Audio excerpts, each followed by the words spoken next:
7월 1일이면 서울시 교육감으로 자리한 지 2년이 되는 날이 됩니다. 그리고 또 새로운 2년을 시작하는 날이기도 합니다.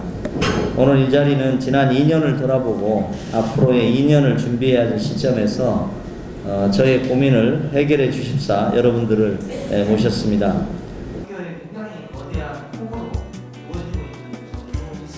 민주적인 학교 문화 조성, 민주적인 학교 문화 조성을 위해서 그동안 여러 가지 정책들을 저희가 펼쳐왔습니다. 그래서 그런 정책들에 대한 보완 지점이 무엇인지 궁금합니다. 두 번째로는 학교 방문을 통해 절실하게 느끼는 것인데요. 교육의 답은 결국 교사이다 라는 것입니다. 어느 부분을 어떻게 보완하면 교사의 역동성이 살아날지.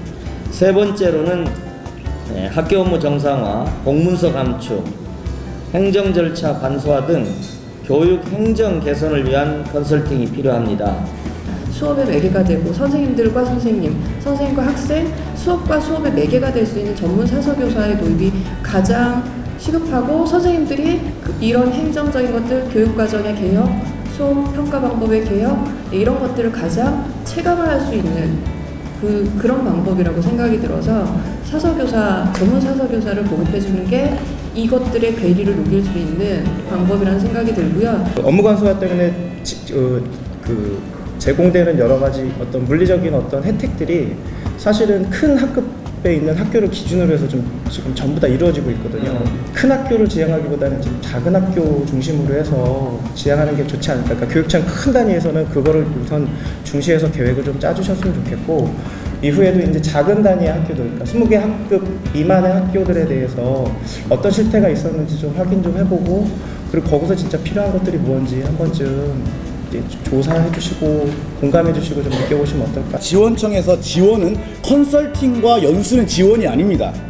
지금 뭐가 지원이냐면은 학교가 감당하고 있는 여러 가지 행정적인 업무 중에 지원청이 해줄 수 있는 걸 찾아서 그거를 발굴해서 지원청 단위에서 할 수 있는 거 한꺼번에 처리해라. 그게 지원입니다. 서울공고고 강서공고 간에 지금 특수공고는 어떤 문제가 있냐면 선생님들이 전부 다 외판원이 된 기분입니다.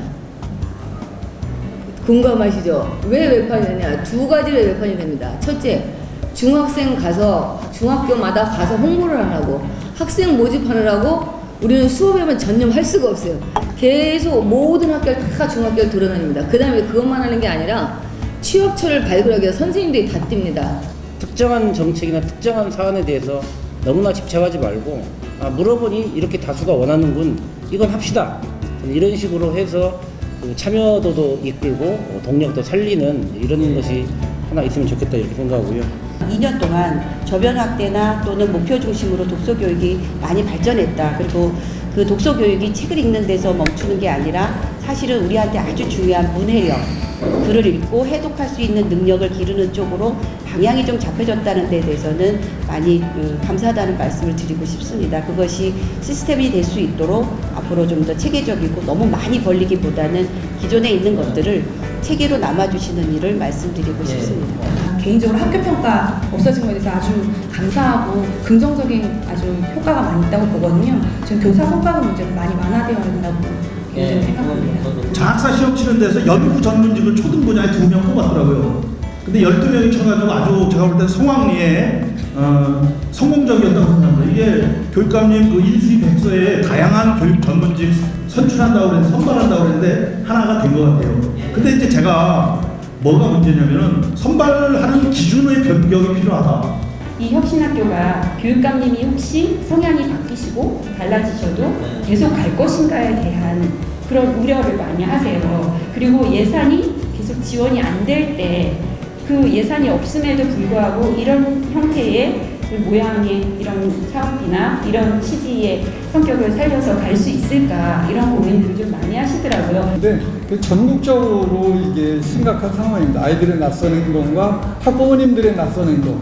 그래서 이 부분에 대해서는 우리가 교사가 전문성을 가지고 이 부분에 대응하는 매뉴얼을 만들어서 보급해야 하고요. 자율과 균형을 이루는 측면에서의 이 책임의 문제를 어떻게 볼 거냐.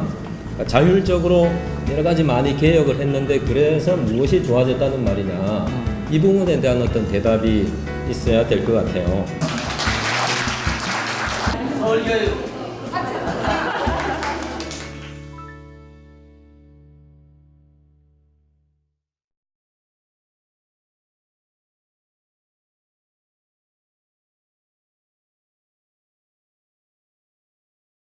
학교에 굉장히 거대한 폭으로 주어지고 있는 점도 있습니다.